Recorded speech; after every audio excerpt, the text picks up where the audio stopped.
আমি আল্লাহর রহমতে যদি খেলার সুযোগ পাই, আমার চেয়ে বেশি যারা আমার জন্য ফাইট করছে, সাংবাদিক যারা আগে যারা সবাই, তারা সবচেয়ে বেশি খুশি হয়। কারণ আমার জন্য আমি ফাইট করতে বলিনি, তারা নিজের ইচ্ছায়, কারণ দেখছে এটা অন্য সবাই জানে মানে চ্যালেঞ্জ দিতে পছন্দ।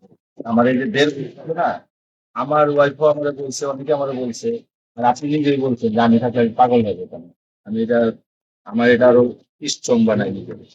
আসলে দেখি বাইরে থাকার পরেও, সবকিছু বাইরে থাকার পরে হকি না ধরে যেদিন খেলবো দেখি আমি ব্যাক করতে পারি।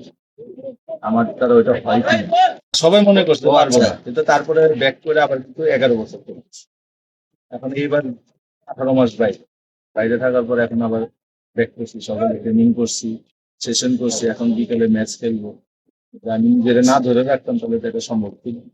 প্ল্যান কি মানে নেক্সট এখন প্ল্যান হলো যদি সবকিছু ভালো থাকে, ওর প্ল্যান অনুযায়ী যদি আমি খেলতে পারি, এশিয়ান গেমস খেলবো। আল্লাহ, এটা আমার স্বপ্ন আছে। রাত 6টা ম্যাচ আছে 200 হইতে। আমার জীবনের হয়তো এটাই লাস্ট এশিয়ান। 4 বছর পরে সম্ভব হবে কিনা সম্ভব হবে না, বাস্তবতা যেটা হতে যাবে।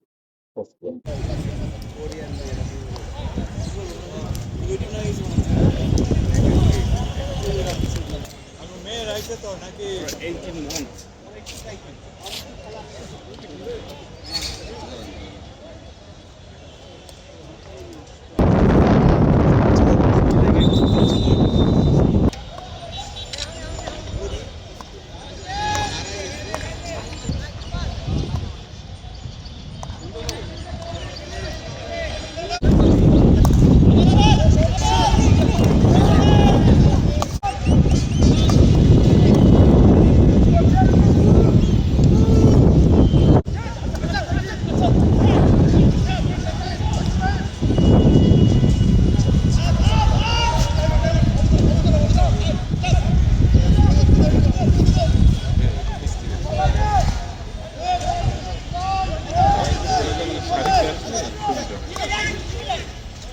আমরা তো আর ফোর কেনা ভাই, বুঝলেন না কত ঢুকা গেলে